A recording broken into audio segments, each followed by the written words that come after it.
time has come. Hallelujah.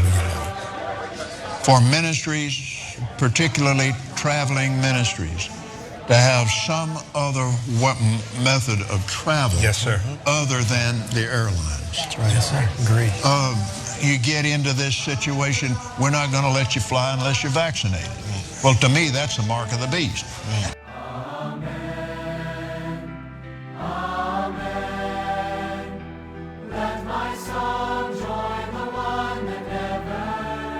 Now, Oral used to fly airlines, right? But even back there then, man, it got to the place where it was agitating his spirit. Sure. People coming up to him. He had become famous, and they wanting him to pray for him and all that. You can't manage that today. Right. This dope-filled world. Right. You get in a long tube with a bunch of demons. Right. That's exactly the and it's deadly.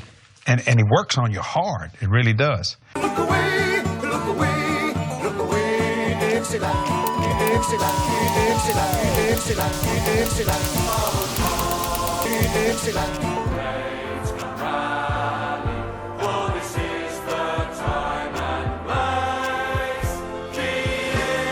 Whoa, shut that bitch up. Tyler has a new microphone, everyone. We can finally hear them. All right, y'all. Thank you for tuning in to Dixieland, the Proletariat. We're going to talk about Southern working class history and current events through a leftist perspective. Make sure to like us on social media at Dixieland, the Proletariat, or Dixie Prole. And if you want to give your wages to a bunch of rednecks, then subscribe to our Patreon page at patreon.com/DixieProle. Got a lot of cool stuff to give you, including CDs, stickers, a cookbook, Discord server, Twitch stream, and exclusive episodes. We also have a Spotify playlist with some great artists you also check out, as well as our merch store. This podcast is brought to you by Contractional Monogamy, Therapy, Vaping, Living at Home, Modelo, Pushing People in Swamps, Tommy Cheating Death, and Pandora's Bookshelf. Come learn how to get in trouble. Shout out to our new Patreon subscribers. Our monthly Patreon surplus goes to groups that are run by and or help marginalized people directly. As always, I'm Nelson with Kaiser. I'm coming in clear. And I hate you, Tommy. And our guest this evening is Mosquito Jones. What's up? Welcome. I'm Tyler. I need you to. You need to talk more now that we can hear you and understand you. So this is going to be Tyler. Tyler, this is going to be your episode because Anthony, aka Mosquito Jones, said that you're his favorite host. So like I said earlier, that's poor taste. Poor taste. But I mean, it could be worse. You could have picked Nelson. That is true. That is true. Whoever filled out these Google, if you filled out a Google form and you put me as your favorite host, you shouldn't listen to the podcast. I'm also dead last, so that gives something that I'm glad that our fans realize that I am the worst host. Yeah, and I love how much footwork you put in, but you just fucking just get shitted on. That's why we do it. And I literally like for a little behind the scenes for everybody who listens, I do nothing. I don't research these episodes.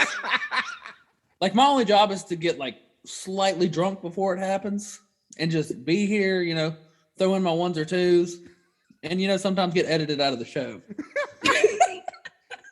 and before, it's elevator music, okay? And before tonight, be mostly inaudible. Yeah. So for those who are looking to cancel me, trust me, just wait 1 or 2 episodes. It's gonna happen. I finally listened to my co-host and got Tyler a good microphone instead of buying a shitty one.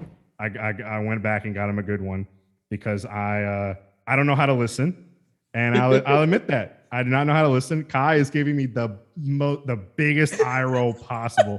I think Kai's eyes literally just rolled in the back of her head. That's pretty hard to do with how small my eyes are. For you to see it, that has to be pretty good. It's like head cocked back, eyes rolled, Nelson, done. I have been married for 11 years. How much practice do you think I have at rolling my eyes at a white man? Oh, man. I thought it was like ingrained in your DNA at this point. Well, I couldn't really do that to my own father because I'd get yelled at, but...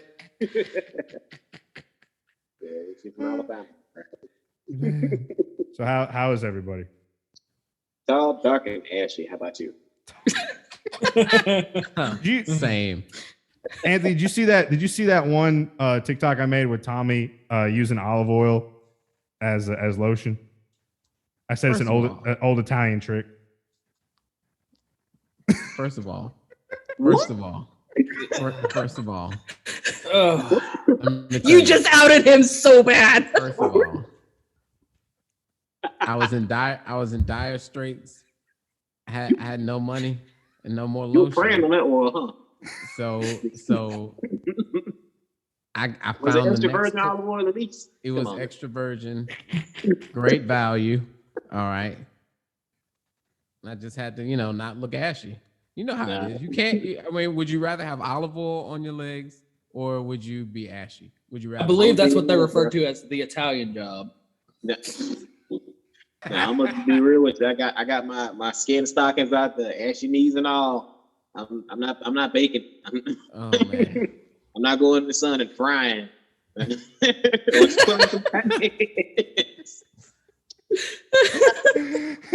Nobody questions me as long as I'm wearing jeans. Ain't no ashes all like I'm wearing socks. I don't have socks that long. I wish I did. Time to invest in some knee-high socks. Yeah, that's what this month's Patreon's going to. Is Tommy to get Tommy some knee-high socks? Yeah. No, we're gonna get Tommy those like e-girl stockings. Oh my god. Make sure they got the cat hit at the top too. Yeah. Dude, those are the exact ones I thought of. See, you joke, but I'd wear that. I'm waiting for that. I own a pair like that. I have a pair with cat heads, and I have a pair with bunny ears, and I have a pair with panda faces on it. Thank you very much. He is prepared, y'all. Yeah. Any animal you need. I'd wear that with a mini skirt. How about that? Confidence. And you'd look cute as hell. That's right. And a tube top. Girlfriend suggested getting me a maid outfit once. That's right. Cover your face. You could do that. You could do that trend on TikTok with the maid dance. That'd be funny. But yeah, I like the 1980s like male crop top needs to come back. I'm totally down for that. Like how football players used to wear. Nothing's stopping you, Nelson. I know you got scissors, probably. I do, Yeah. and I'm gonna take some shirts that don't fit anymore, and I'm gonna cut the stomach part out and just be like straight up crop top. You can only do it with thigh highs though. Like Yes. yeah. You need to cut off your shorts and drag them so that they have little bits at the end, Mm-hmm. and then you got to wear your thigh highs. And you gotta make sure we can see the pockets too. I was just gonna go straight. Exactly. I was just gonna go straight 80s with the crop top, jean shorts, shave the beard, keep the mustache, get some aviators. Look like God! Look like every football coach from like the 1980s. Sounds like a meth cook I know. Well, I can see Tyler doing that. Y'all make great twins. No. Let me tell you. I have so many cutoff shorts. Like I can imagine. I got in trouble at work one time. I wore these ones so short. My boss texted me the next morning. He's like, "Wear some decent fucking clothes today." Wait. See your ass. Yeah, with something crawling out the bottom of them though. Yeah, like I don't want to see your ass cheeks when you're working that. But what got me working that is- fry grill. the motherfucker beside me works in a goddamn kilt. I'm not joking. I can't make this up. That's how much ass you were showing. if you're getting talked to above somebody in a kilt, a kilt is supposed to go down to your knees. That's how they measure them. I had to tell the same guy last week. Like he was standing in front of the floor fan with the air blowing up his kilt. I'm like, dude, you got to stop. It smells like Pemrose sausage in here. Like this shit is foul. Foul. That's disrespectful. Are they the is he the one that calls you Pol Pot? Yeah, Pol Pot. Yeah, he's the one who calls me Pol Pot. All right. Well, we have Nelson and Tyler twinning. Then Tommy and I will twin. So it'll just when I finally get over there. Now, okay, just as a short aside, Nelson sent me a story today saying that travel restrictions from the European Union, even though England isn't in the European Union anymore, are lifting in early November. So when I finally get over there and I bring my camera and I get pictures of everybody, we're gonna do this photo shoot. with us twinning like this. We're literally gonna take every single like famous 4-person picture and recreate it. So we've got the Beatles crossing Abbey Road. Yeah. we can do Queen's album cover with the head.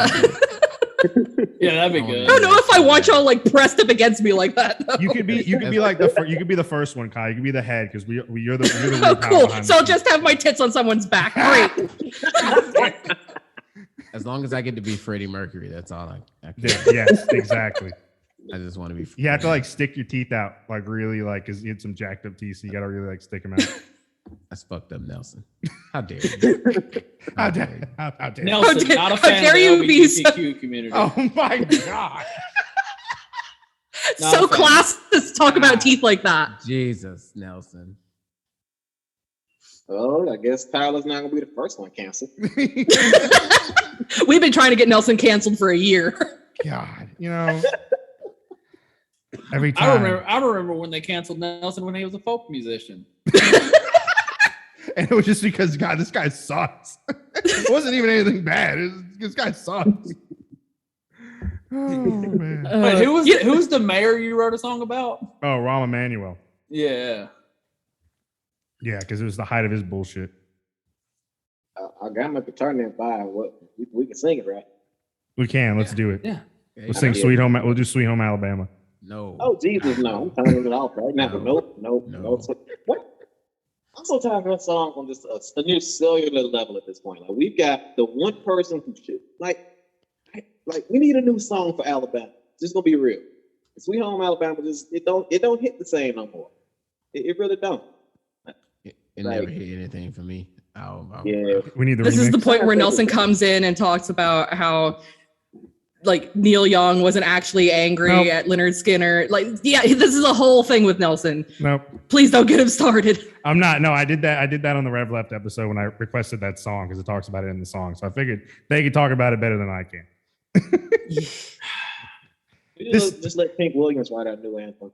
Exactly. Oh, Yeah. He's our next guest, isn't he? yeah, Pink Williams is coming on, I think, not next week, the week after. Ooh, put it on the spot. We want a new anthem for Alabama. Yeah, we're gonna drop it on the show. I dare you to write a song for Alabama. That'd be dope. That'd be dope. Yeah, I'm trying to think of other Alabama songs. The only one I thought of off the top of my head was Black Betty, which mentions Alabama once. There's the band Alabama. Ambulance. There's that shitty song, My Home's in Alabama, but it sucks. Oh yeah. But that's about it. Anyway, yeah. we have a guest on. How about we get to that? We do have a guest on. I'm looking at this cat like having his paw wrapped around this bottle of wine I have on the table. It's just like, Simon, don't do it. No. That cat has life figured out. The cat's taking it. Life is so hard. All I do. Oh no one told that cat that in as a direct quote from Black Red Guard that alcohol is for crackers.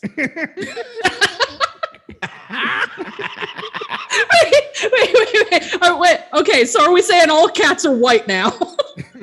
Culturally white. Our cat's culturally white. Ooh, I don't know. Oh man, that's a good one. Well, we know who else getting canceled before time. Cats are self-sufficient and can actually do shit. So I don't think they're white. But I cannot tell you how much of my shit in my house has been appropriated by a cat or colonized by a cat.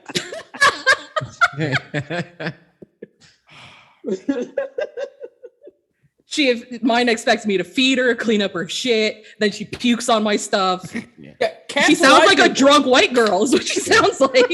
My cats cat are white people. My cat will straight up colonize food like straight out of my hand. This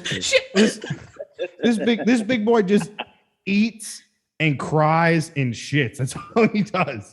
Holy shit, that sounds just like you. Like identical. I fucking identical. She brought your son home. We are kindred spirits. He's gone. Everybody, he's gone. He took off his headset. Come back here, probiotics boy. That's flag. This is now our podcast. Fuck you, Tyler. I want my laptop and that microphone back. This is our laptop and our microphone. Right? Oh my god, I'm making that meme after this. Yeah, anybody who's on the Facebook page, any of the homebrewed memes are from me. Thanks very much. I am the meme queen. I'm done. Y'all can talk about whatever the fuck you want. I'm done. I'm not saying anything else. I'm just gonna eat and sleep and shit right here. Yeah, prove us wrong, Nelson. Prove us wrong. I believe in you, Nelson. You're a strong, independent white man. With lots of guns. A bottle of wine and a cat. Sounds just like him. Lots of guns and very little healthy bacteria in your gut.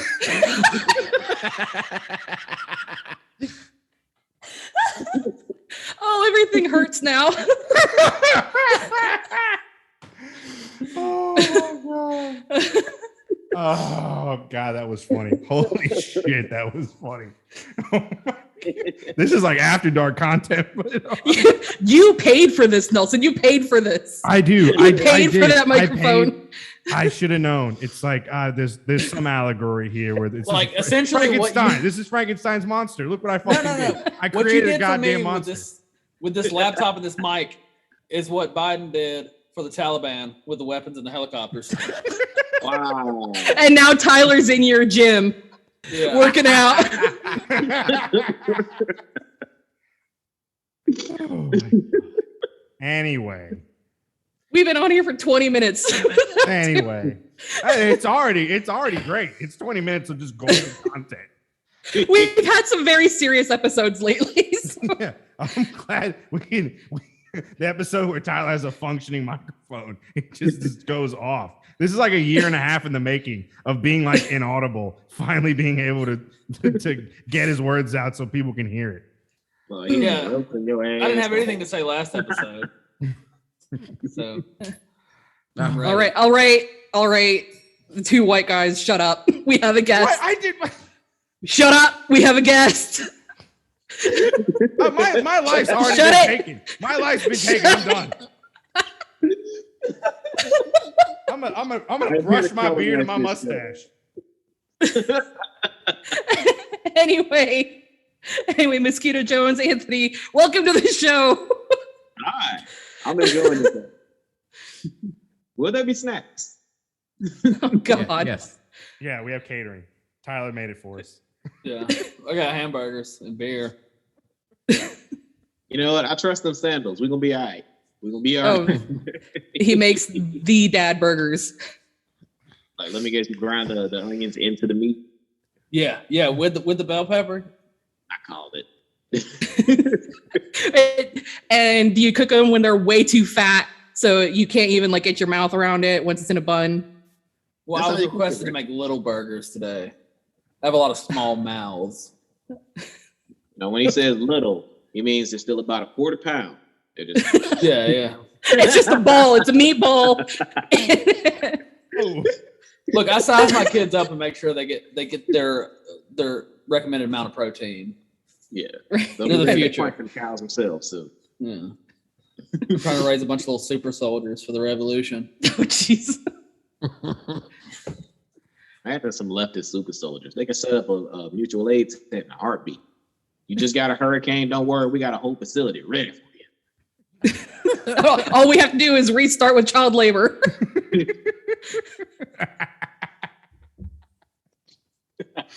The great cornerstone of any economy.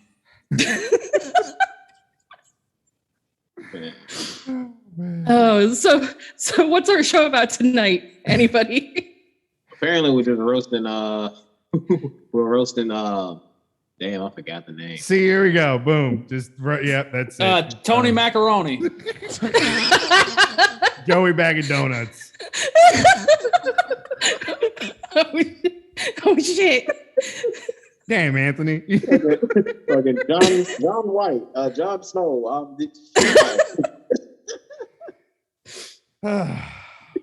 The other Alabamian, that's the one. That white guy over there. Oh, Oh, come on, Nelson, don't sulk. We I know, love you. I know it's fun. No, that shit. I'm still laughing at what Tyler said. That shit's fucking hilarious, and it's so true. It's so goddamn true. All I do is eat crying shit. Anyway, so the episode, per Anthony's request in the Google form, is recidivism, gang recruitment, and religious profiteering.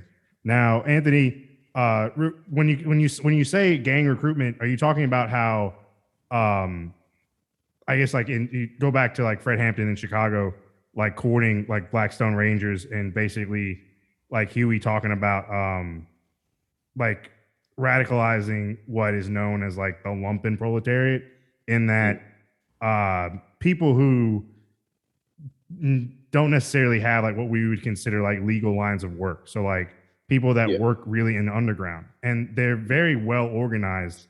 And so like politically radicalizing them into left-wing movements. Is that what I was, I know that was a lot and I'm wordy, but I want to say, like, is that what you were, I figured that's kind of what you were getting at.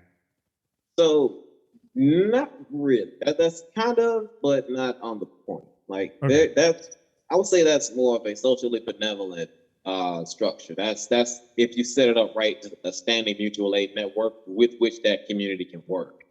The gang recruitment thing I'm talking about is basically social clubs that then have a specific purpose for that club, and then have any random person you can just drop into it. The gang recruitment methods I'm talking about are for reaching out to find the hopeless, the helpless, the weak and feeble, those who are malleable, and then putting them to use. I got to be careful about the words I use, because I don't feel like getting beat up in a parking lot. But like there are certain groups who just straight up, they damn near hand out flyers. You can just walk up and ask, hey, can I join? They can test you. But there are going to be other groups, such as we all know who, that find disaffected people online and then lure them in. And like one of the things that a lot of folks seem to not be aware of is that a lot of that recruitment is not done by handing out those flyers or inviting people. It's a lot like how a church in the South gains more members. They just open up the door. Whoever falls in can keep coming in. But the moment you resist the first time, they shove you out to make an example out of you for everybody else, which itself is wordy and hard to explain by that. If it was simple, I wouldn't have to talk about it. Yeah, I think we see a lot of recruitment, especially like disenfranchised people, like online, like going into the right, and like we could say like the Proud Boys are sort of like a fascist street gang. Like they know how to fight, they're organized, they know what they're doing, and I know on your TikToks you promote like actually trying to know how to fight back, because like these people are organized and they're coming, and we see the violence on the streets, and it's worrisome, because I don't think that a lot of people realize like how dangerous these people are. Yeah, that's the part about the Proud Boys that actually kind of impresses me, is that they're so nebulous in their physical existence. Like the Crips and Bloods have basically a motherland, which is South Central California. We know where they came from. We know where their basically holy grounds are. It's kind of the same for Proud Boys in Portland, but they don't operate just there. They're out and about trying to recruit more people, trying to create more cells. And while their presence is absolutely going to be weaker than bigger gangs, or even smaller street gangs that have multiple state chapters, they are still actively trying to grow. They are hard to snuff out specifically because they don't have a central power structure, nor anything that they can be used to turn insiders against them yet.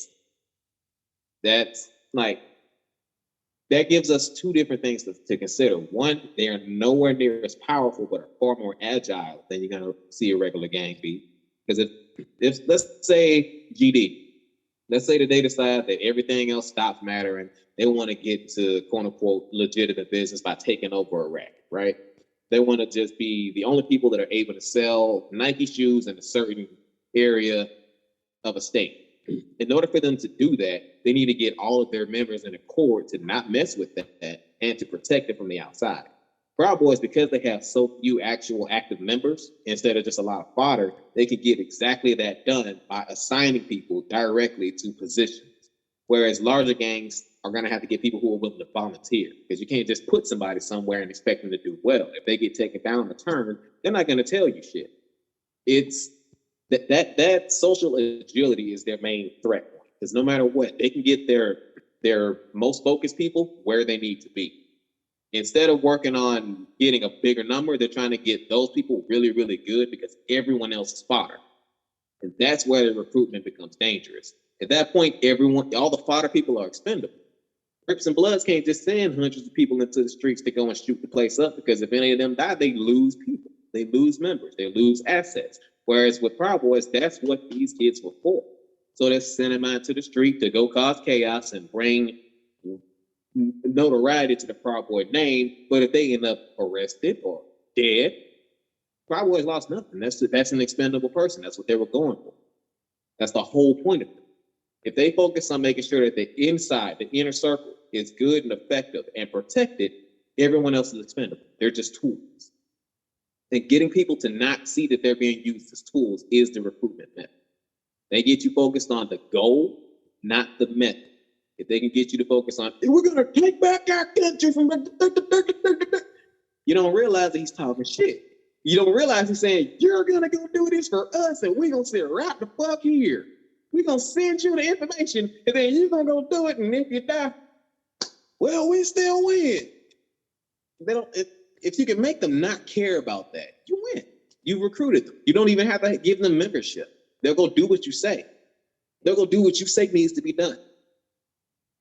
It sounds like they're more kind of like what we would consider like a cult to be. It seems like they're willing to, like, the Proud Boys remind me of like fascist street gangs in like Germany in the end of like during the late 1920s into the 30s. Like that's what they are. Like they're a fascist street gang to like go cause trouble and to make people like say what, like a classic thing is like they would go to a political rally and they would cause trouble. And they would say, oh, look, the cops can't protect you from the quote unquote communists. We're the only ones who can do that. And it seems like the Proud Boys are kind of catching on to that. And a lot of these right wing militant groups are kind of catching on to that. They're like, hey, the police can't protect you, small business owner. We are the only ones who can protect you from quote unquote the Marxist BLM, et cetera, whatnot, Antifa. Mm-hmm. How do we, in your mind, like how do we combat this? Because it is a rising problem, and I really don't see anyone organized on the left to really combat this threat of right-wing violence. The most cogent way for me to look at that is to go back to Prohibition, back when organized crime cells would offer protection to a business. There was always somebody else out there that could also offer that same protection, but they were all in the same business, which is threatening civilians. If those civilians fight back and are willing to deal with the onslaught that will come from everybody trying to make one example to scare the rest, that'll help break it down. But what needs to happen is people are able to defend themselves from being approached in the first place. Make sure the entire community is hostile to these people who want to offer quote unquote protection, because the only thing they're protecting you from is them and people who are working alongside them. Let's say that in your neighborhood, 2 different cells of Bloods pop up, one group of Crips, one group of GD, 5 different groups of just wannabe gangs, and then you have the police. You can try to call the police to have them chase down each and every one of them, but while they're chasing them down, those folks can come and fuck up your house. Instead, you're able to make sure that your house is dangerous for any single one of them to come and bother. Now they got to find another victim. But if you're protecting every house on your block, they got to leave your block alone. And if your block is protecting everybody in your neighborhood, now they got to leave that neighborhood alone. Then if that neighborhood is making sure that they have communication with every other neighborhood in the city, that city is protected. It's a mutual aid network built around defending each other. At that point, they can't recruit from you because they can't pull anybody from that doesn't know what's going on. They also can't just attack, because any attack leads to retaliation from that community. Since the community would outnumber them in most cases, they can't do anything. If the entirety of the Blood Nation were to attack, let's say, Chicago, and the entirety of Chicago fought back, there will be no more Bloods. There's thousands of them out there. They would definitely be able to do some damage, but that would be the end of them at that point. And Chicago can rebuild. Same with just about any other community. The problem we're seeing with Proud Boys and a lot of other fascist groups, especially the ones that are calling themselves militias, is that people don't see them as threats. They're being talked into thinking of them as local security. And what were black gangs when they first erupted? They were local security. These people are using the exact same tactics that were built by folks before them, but using it to suppress incursions from the outside. The difference is just how we as a nation are addressing it, how we're looking at it, how we're treating it. Because again, they are straight up street gangs. They do all the same shit. They walk around with weapons, wearing matching clothes, getting into arguments with people they disagree with, and then occasionally using violence to prove their points. That's a gang. The only difference is that these guys are white and that they say their guns are legal and the police don't bother to stop them and check them. They still sell just as many drugs. Biker gangs are still a thing. They move all the stuff that we don't particularly think of black gangs as selling. We just don't treat them the same. And these militias are, I don't want to say entrenched in police forces, but there's plenty of cross recruitment that makes them less likely to be responded to by police when they take their actions. Again, that's why the community itself needs to be able to defend itself. But yeah. Now, surely you aren't saying that white people and black people get treated differently under the law. Wow. Right? Of course not. I would never say that. Gotcha. I mean, that would imply that Kyle Rittenhouse's gang relation to the Proud Boys would be admissible in court if we were being treated the same. Yeah. Right. Yeah, right. I saw your TikTok about that. Right. Exactly.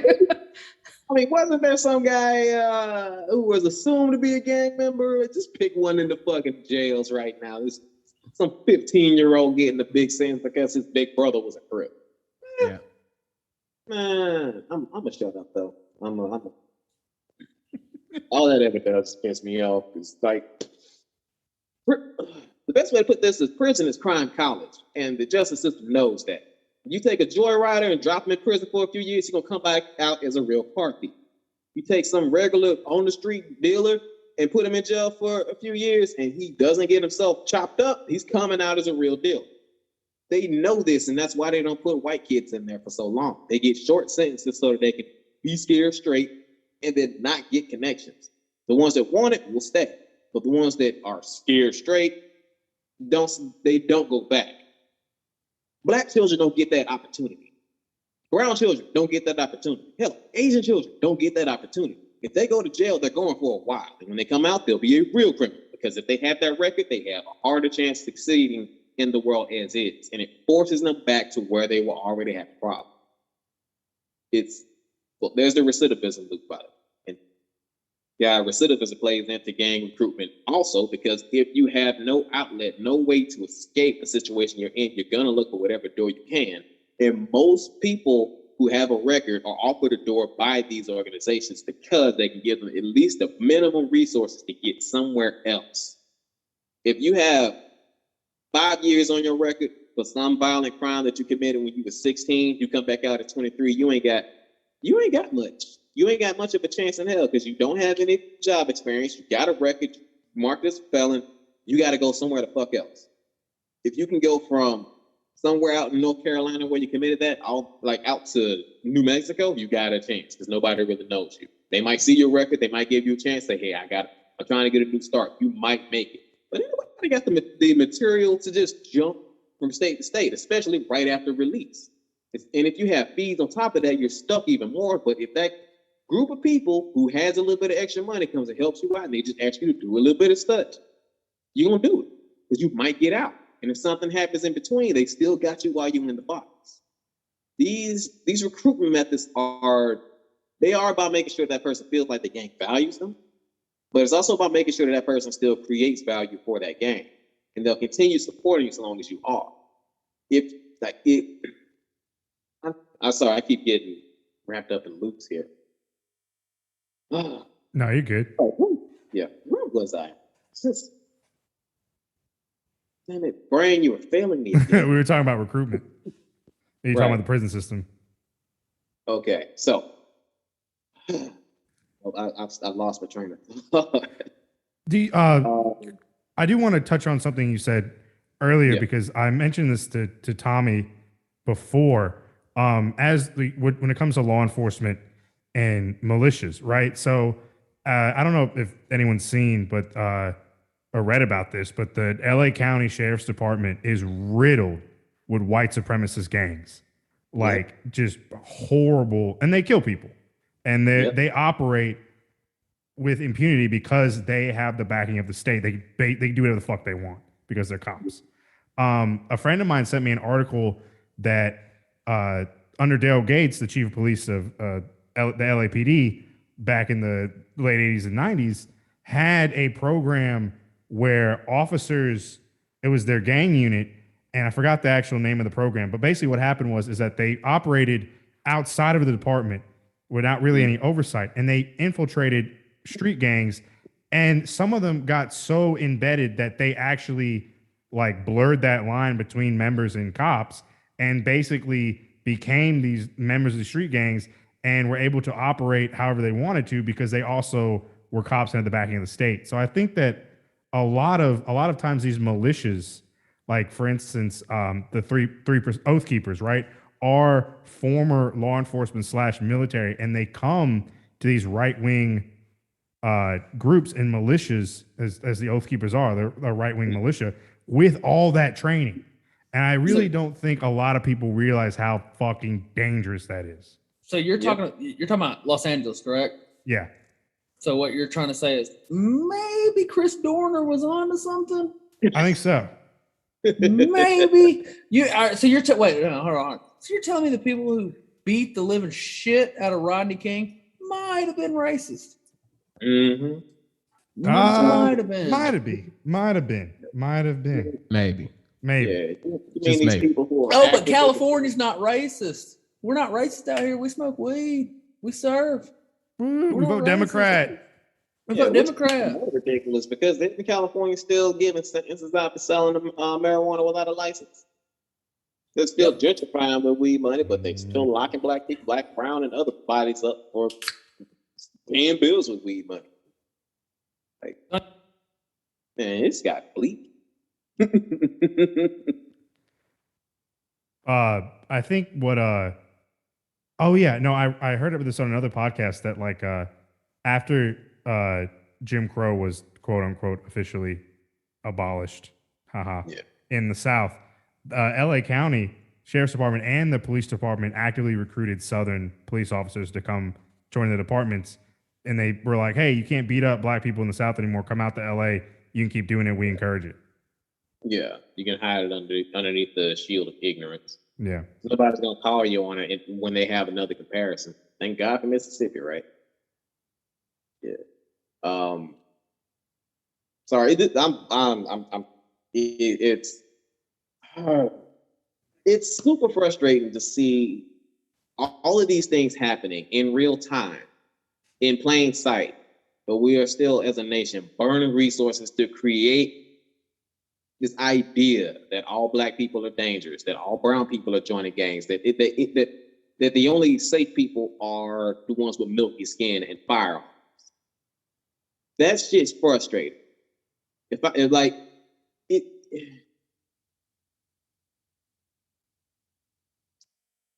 that the understanding of the white kid is more likely to shoot up a school is accepted and rejected at the same time. He's treated as potentially more dangerous, but not an active threat.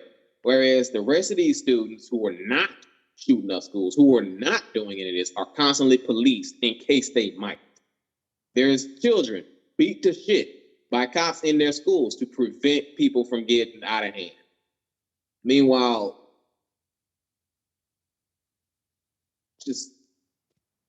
Dylan Ruth gets a fucking hamburger after shooting up a church.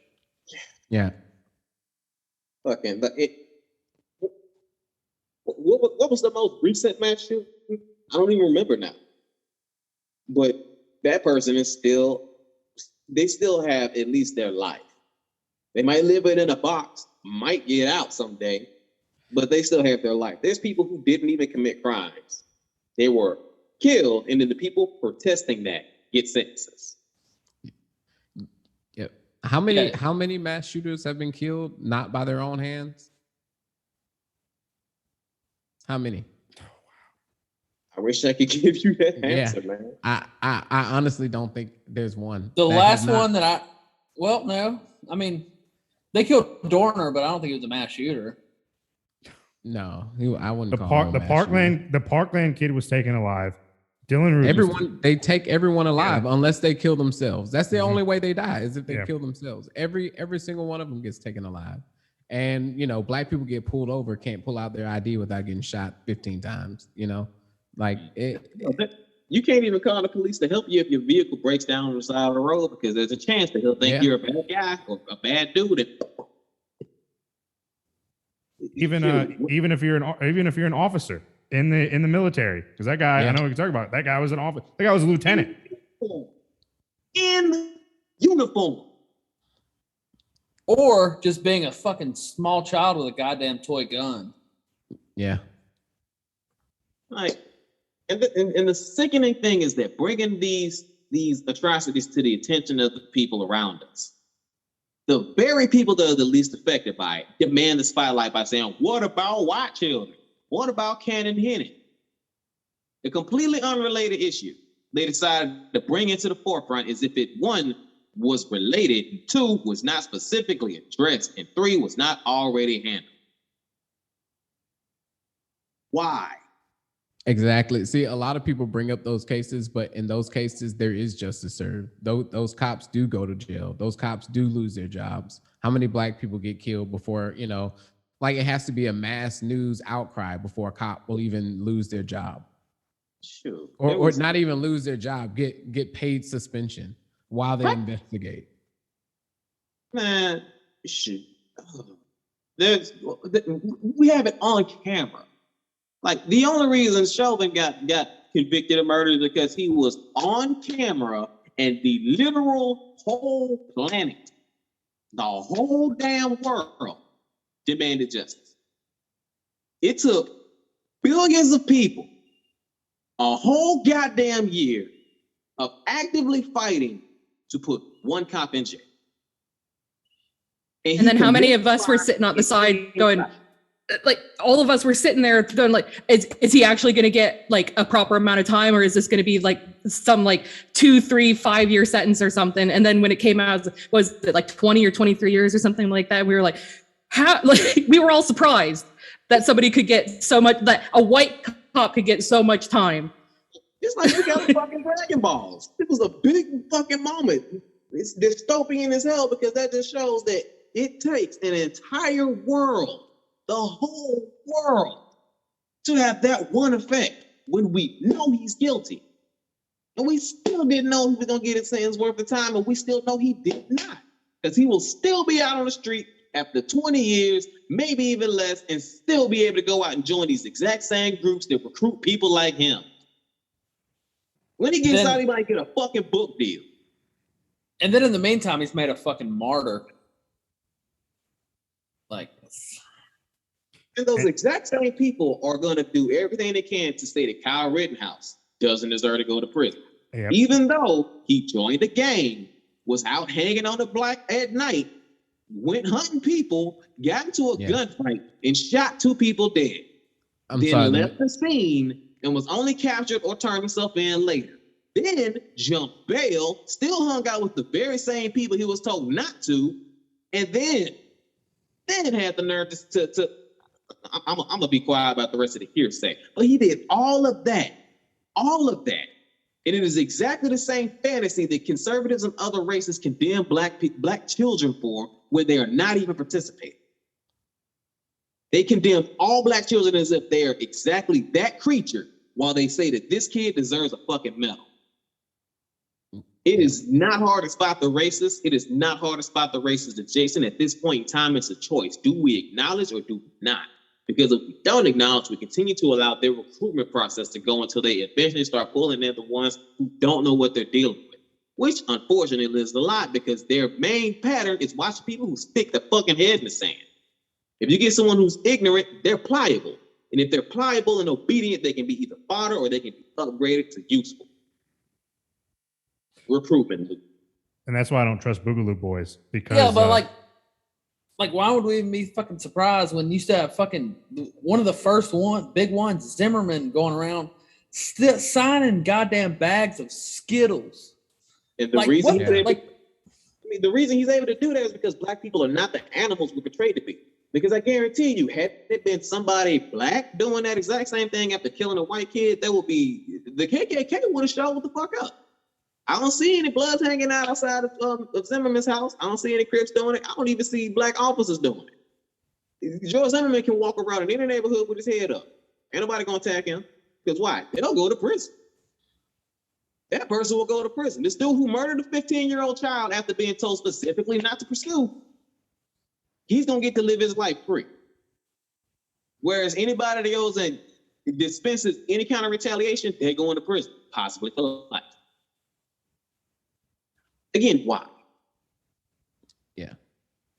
The dude auctioned off his gun. Yeah. Like, how sick is that? That's, I mean, like, just on a human being level, that's just fucking sick.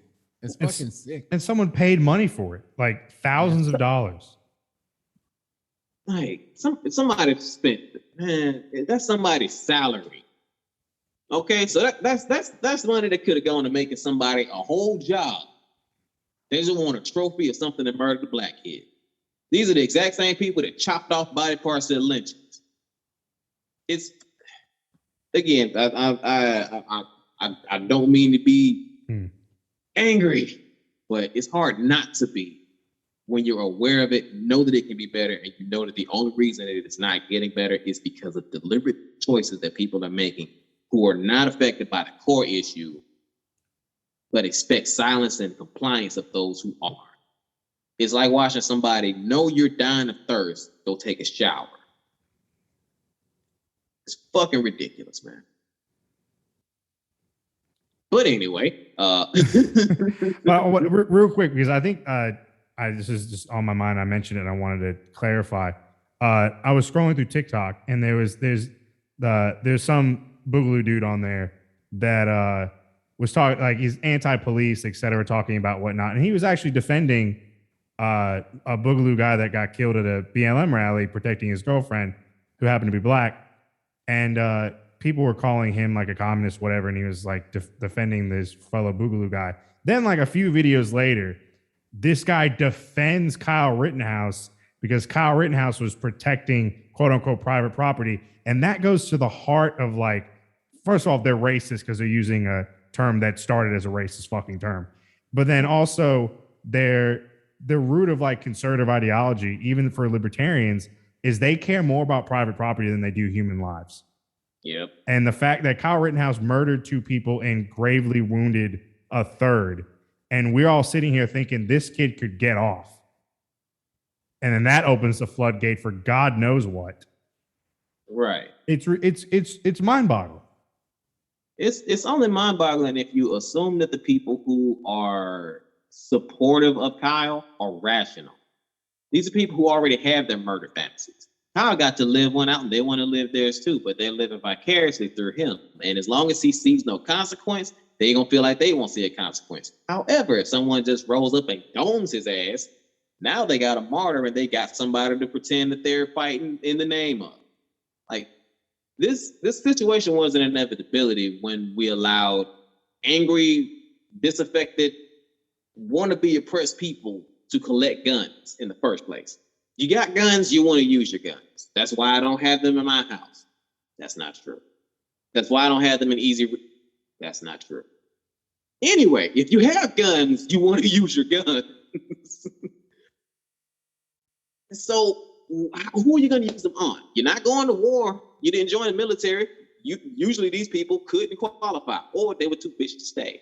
You can't join law enforcement because you probably didn't graduate high school. That's all you really need to join a fucking law enforcement agency these days. They're not willing to put themselves in actual danger. a lot of them have this fantasy in their head they're gonna go to some battlefield in the middle of somebody else's neighborhood and just gloriously kill people. When in reality, what they're thinking of doing is exactly what they condemn ISIS for doing, which is rolling into people's town, rounding them up, and executing folks. That's what they seek to do, but they need the image that they are somehow still noble. The only way to do that is with mental gymnastics and little rock points like Kyle Rittenhouse being out at night and shooting what they say are rioters is what they need. These people live in a whole separate camp. There's no arguing with them anymore. Someone else take the mic. I can't be trusted not to ramble. That's why we invite guests on, so that they can talk about things that matter to them. So I've gone basically around my elbows to get to my asshole to just say this. Our big issue looking at gang recruitment and recidivism is that they're one and the same. The easiest way to get stuck in one is to end up with the other. If you've been recruited to a gang and you end up in prison, that's your best chance to get back out safely and living your life safely. You get stuck in a gang and you recidivate, you're gonna be safe as long as you stick with that gang. If you've been to prison and you get out, then you end up going back. The only way to get a life together outside of that is to get affiliated with a group with resources, which is usually a gang. Those two loops keep people wrapped up and outside of our society so that we can't help them and they feel like they're separated from us. The more those we create or allow to continue to feel isolated, the fewer assets are available to the community that they used to be a part of or could be a part of. If we can break that loop of people being recruited to gangs that are just using them as material, using them as ammo, and instead have them integrated into a system of mutual aid, that kicks their chance of being just snatched up by a gang, one, but also reduces their chances of recidivism, because if you're helping other people, usually people will know how to help you too. If you're cooking for everybody, but your house is dirty, somebody might clean it. If you're cleaning for everybody, but you need fucking wounds sewed up, somebody will probably sew it up. But if you're helping folks, you have a much better chance of not being stuck with recidivism or joining the gang. So we need mutual aid networks. We need like full dedicated networks. Somebody in every community picks something that they're gonna do, be it gardening, be it teaching self-defense, be it fixing water filters, just any singular thing to do for the community, and then create more spaces for people to take up. Everybody knows we have potholes all over the country. Who has asphalt, who's got a shovel, and who's got the time. We get 3 people, we start filling them up at random. City can't really stop us if we're not there when they show up. And what they gonna do? Fine us for filling in potholes? Bitch. Let's say that people need food. We already have churches that do food drives. We can do the exact same thing with school supplies, with cleaning supplies, with clothes. We just need to work together as a group and have a singular objective that each cell works on. As long as they have a definite range, they'll be fine. You cover this area, done. Gangs do the same thing. You got this block, you got that block. You stay away from that block, they got that one over there. Well, we got this block and that block. Y'all can handle that block, and we continue on from there. At some point, it will be more useful to just join the aid networks than to even listen to the gangs. At some point, it will be easier to fall in with a mutual aid network than it is to recidivate. You won't be able to commit crimes to hurt people if you're too busy helping people.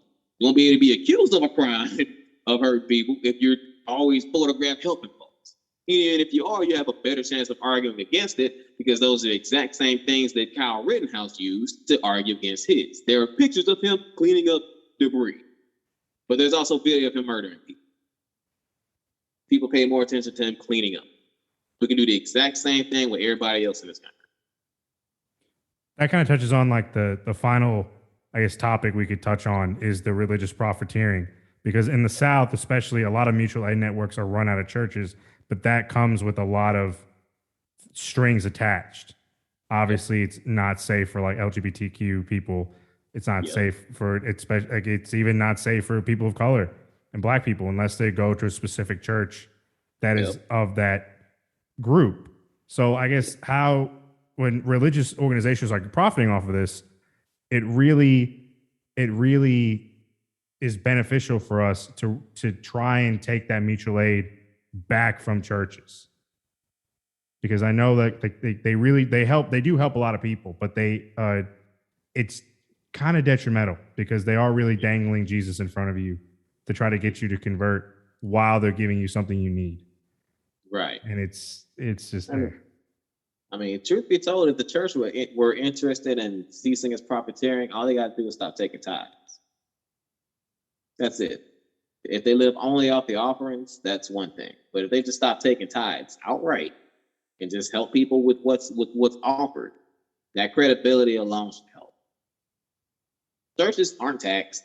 The bills that they pay are direct to the use of utilities like water and electricity. They own the land that they're on, usually the building as well. So why do they need tithes? To create functions like to create in-house functions of mutual support. If those in-house functions are handled by people outside but supported by the church, they still come with those strings, like you said. I don't know how to cut them out though, because I lived in Alabama all my life, man. The church has more power than the government here, and every area is run by its local church. So cutting them out of that would be difficult, but it can be done. They will fight back for ground, but that's only over faith. If they still had the pews full and their pockets full, they're not gonna do shit. Yeah, rambling and losing my train of thought. I should not have done this song. Look, they need that money because they can't listen. You have to have a private jet because you can't fly on a normal plane with you can't get in a tube full of demons. Okay, as I knew you were going to quote that one. Kenneth Copeland said, and his oily fingers. What's that? Because I need that on a quote. Kenneth Copeland was talking to another pastor about why he needed a private jet, and his parishioners were mad. He was like, "Well, you can't get in a normal plane. You don't want to get in a tube filled with demons." Right, and that's where I was going with it. The very people that the church is profiting off of the most, the ones that give those tithes, the ones that give those extra offerings, the ones that desperately seek help from their deity and the ones they believe in. This church accepts money from them and then does whatever the fuck they want. And the more effective they are selling a dream, the more they get. Mega churches are a thing. TD Jakes is a big thing. In my community, the man's name is law, damn near. So if he's a multimillionaire who just happens to buy multiple areas of land and big jets and such, well, God wanted him to have that. What about these people sending him money who don't have it? Miss Ethel's light's been off for 2 weeks. Geraldine and her kids ain't seen bread without mold in it since the Commodores. But he's got 3 mansions. He's got a jet. He's got all this stuff, and he's still demanding their money. If he's such a man of God, if he's so blessed, if he's going to be given all of this by God, isn't he supposed to be trickling down to his flock? He's got a 3rd jet. These people ain't got a 4th slice of bread. He should be fixing that, right? If you're a religious leader, your leadership needs to be for your people. If you're giving blessings, you bless others. But we don't do that. Instead, the more successful you are, the more shit you buy to show you're successful, and that draws more people to your church to then give you more money to be successful with. And yet no one in this religious zealotscape that we live in calls folks on that. Well, they do, but then they get kicked out of church. The preacher comes in an Escalade, but his whole congregation is driving old Pintos. No one says a thing because they'll be kicked out of church. Punishment right there. You're excommunicated from the church gang. God, it's like gangs rule the world. And not only do you lose your social ties, you lose all the support you could have gotten from them in the first place. And the way that you were bringing this up, it just reminded me so much. We touched about it, I think before we started recording, but you're talking about Joel Osteen's locked doors, and I had to go find the story to remind myself of it. But it was Joel Osteen was defending not opening the Lakewood Church doors after Hurricane Harvey in Houston. That church had a 16,000 person capacity, and he wouldn't open it to hurricane victims. And there was a shocking amount of people for whom that was absolutely normal. Like nobody, like there was a few people who were like, what the hell are you doing, Joel Osteen? You're one of the richest preachers in the country. You have a gigantic facility. But there was so many people for whom it just didn't change nothing for them. They didn't even think that it would be weird. Man, that's that authority. That's all it is. You can't question the preacher. You're going to hell if you do. And to add to it, like most of your churches in the South are still extremely fucking segregated. Yeah. Unless it's a mega church. The mega churches kind of realize, hey, the more people you fit in here, no matter how they look, you're gonna make more money. Right. But a lot, I mean, I grew up in a Southern Baptist home, and I'm just telling you, that is one of the most racist fucking places to go was church. Yeah. My family was Baptist, but we was heavily segregated too. There were no white people in my church, like ever. Now that I'm thinking about it, literally not one. Bruh, we went to church every week, 52 weeks in a year, for 19 years. Not a single white head was in my church. You don't want white people in your church. The food gets worse. I mean, the rhythm gets offbeat as fuck. authority Like it's just bad.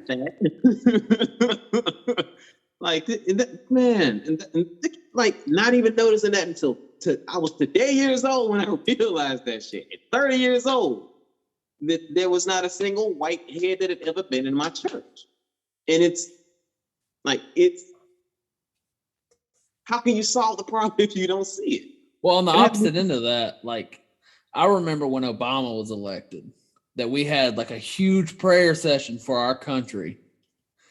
It's like, what the fuck? Yeah. Like they got together and prayed over it. Yeah. Yeah. This is something, so a number of years, probably close to a decade now, I was more associated with kind of the atheist community online, and they were having a lot of talks at that time about how it was so hard for people to leave the church because if they left the church, then they lost not only their community, but all of the help that they could have gotten from that church, from their membership for it. So even though they might, at some point, they might not even personally believe in whatever that church is preaching, or not even believe in that religion or God or anything like that, they can't leave, or they feel like they can't leave because they would lose so much from that. And it's even so in this case, even if people do wish to remain in some kind of worship context, they're still being profited off of. There's still something being drawn out of them unfairly in order to keep that link to something that gives them community and gives them help if they need it and all that. And it's personally, I don't feel like this, but for people that do feel like they get something positive out of some kind of organized religion, it just seems like there's a no-win situation for them because there's nothing for them to fall back on at that point. Right. Like, and there may be, there's a huge possibility, I think there may be some kind of creator out there, but I promise you this, whoever they are, they don't want your fucking money. You know? I mean, like the biggest lick ever hidden was Tide. I mean, James Baldwin said it best, is like the most segregated hour in America is high noon on Sunday. Yep. That's wherever you go for after church lunch, wherever you're going to church, wherever that church is, wherever you're going for after church lunch, all of that. And you know exactly which side that community is split on. I mean, that's the worst group to come into your restaurant too. Like, I got a quick question to ask though. Like, one of the things that I know of that was like specific to the churches that I went to as a kid, because I went to 3 of the damn things.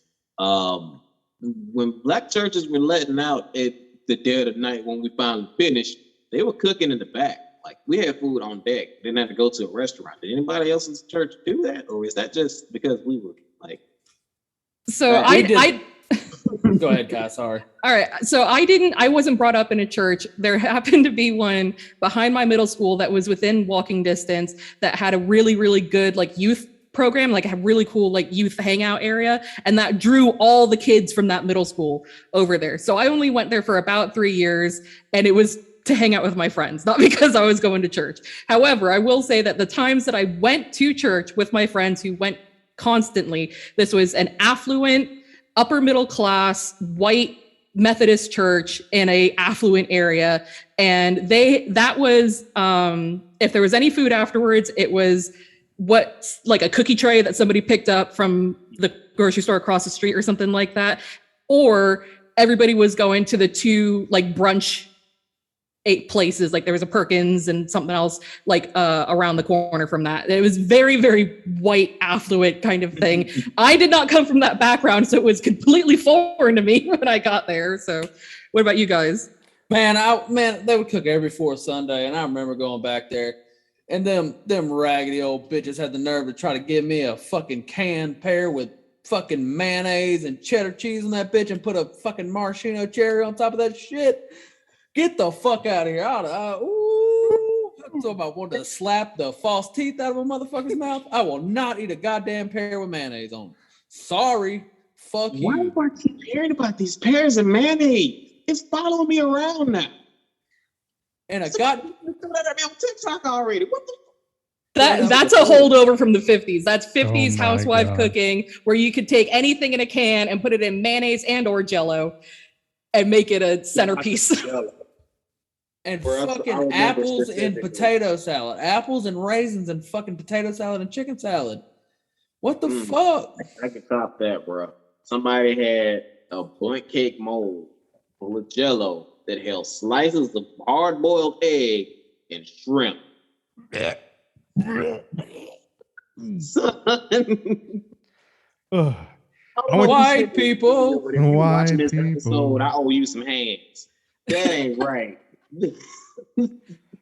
Probably the only good thing about Mass at a Catholic church is it's literally like 45 minutes in and out done, especially on Saturday night if you go to Vigil and it's football season and there's a game on. It's like, all right, let's get it done. Bam, let's get it up, down, kneel, up, down, bread and wine. Let's get the fuck out. But sometimes on Saturday nights they would be dinner, but it was food. It was mostly like I guess the Italian families would make food at the particular church I went to. And then Sundays after the first service, there's breakfast sometimes. When the older members would cook. But yeah, so like there was food sometimes. So you're telling me that I had the misfortune to go to a super rich, middle-class, waspy-ass church, and nobody would bother to make food, and all y'all got food when you went. We had coffee. There was coffee there, and I was like 13 years old and not into that shit. Better not fall asleep in church. Grandmama gonna mess you up. I I got better food and snacks and shit at fucking NA meetings. Like real shit. I let my dad fall asleep in church one time and start snoring during the priest's homily because I was mad that he made us go to church on vacation. We were down at the beach, and my dad is super Mel Gibson Catholic, so we had to go to Mass because it was over there on a Sunday. And we went to Mass. It was packed because it was during the holiday season, so all the Catholics had to go. We're at church at this one church at the beach we were at, and so my dad snores like a whale. It's bad. And he was like old boomer dude, and he was tired like old boomer men do when they sit down. They just let me rest my eyes for a bit. And he was like right next to me. And during the priest's homily in this packed out church, must have been like 100, 150 people in this church. I let him get good two snores in, like twice before my mom's like, wake your father up, and I hit him. And he's like, that's payback for making me go to fucking getting me up early and making me go to fucking church on vacation. Bruh. That's appropriate. I'm gonna be real. I wouldn't even call that vindictive. Like, you're supposed to be an adult here, bro. Why am I after you? Oh man. So this has actually been a really good conversation and a good episode. I think that I learned a lot. I think that we have some good ideas thrown around, and I really hope that one day it happens. It needs to happen sooner than later because the right's organized and the left is kind of like, fuck you. Yeah, too many on the left is self-involved, man. They have the fantasy, but not the end goal. And the end goal is to. Shit, I don't even know what the fucking end goal is at this point. But do we even have one? I mean, we know that the right is basically genocide of everybody that's not on their side, but what do we have? Are we trying to help people defend themselves, or are we just protecting an ideology, a potential outcome? Like, I would say we're hoping to have some kind of functioning community at some point, which we're sorely lacking. Like, yeah. Well, I think a lot of our problem is you got a lot of fucking centrist LARPing as leftists, or liberals LARPing as leftists to try to get extra fucking cool points. For profit. Yeah, you can sell T-shirts now that say "Tax the Rich." I saw one today. It was a coffee mug, and it said "Meet the Rich," and it had a hammer and sickle on there. It was for $15. I was like, "What the fuck is this?" See, I want one that says "Fax the Rich," and then I want like where people used to put their ass on top of the copy machine on the back of it. All right, here comes our next piece of merch. That should be fucking great. But Nelson, she didn't pay for her Met Gala ticket. I know, you're right. I'm sorry. You cannot talk bad about her. You know, her dress was donated by a woman of color who happens to be married, I think, to a billionaire. Like, that's the thing. She still went and played along. She still peaceably enjoyed the party. If she went in with the dress and just stood in one spot, made it awkward for everybody. While there's a protest going on outside and people are getting arrested. Yeah. Yeah, imagine if there was some kind of cross action. You know? And while her voting record is very close to Nancy Pelosi's. Well, time to stop relying on politicians as leaders. We just ignore the office and get to work. Yeah, I think we've lost Tommy. Tommy's looking pretty scary. I'm not gonna. That lighting, like I said before, he looked like he was gonna give a message to a clandestine group before we started recording. It was like Tommy's got like a dark message. But the light is perfect. Tommy's quiet. I don't know if he's glaring at us or not. Tommy's got that streamer angle. He's got the streamer angle going from like the caddy corner. It's just like he's got a window open with Minesweeper. Tommy's already like become #1 at Gears of War during this whole thing. Oh yeah. Anyone got any closing remarks before we head out?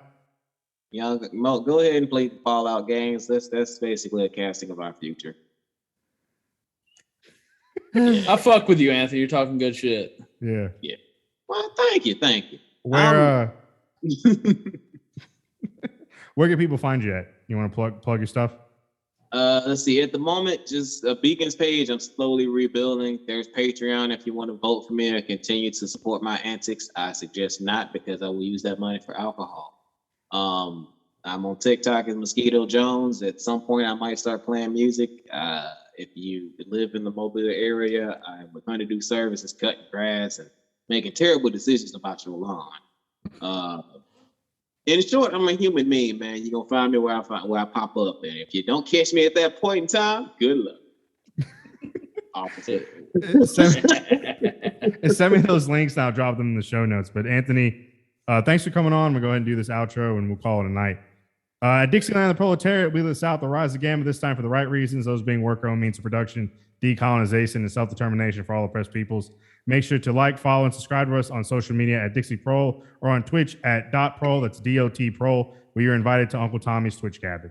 We are coming to you from the birthplace of civil rights movement, Montgomery, Alabama, as well as the United Kingdom. We'd also like to recognize we're recording on occupied land that rightfully belongs to the Muskogee Nation. Anthony, a.k.a. Mosquito Jones, thanks for coming on. Appreciate it. Tyler's changing the mic. God damn it. Tyler, whenever you're ready. Good Lord willing and the creek don't rise. We'll see y'all next time. God damn it. I'm going to go cry, shit, and eat.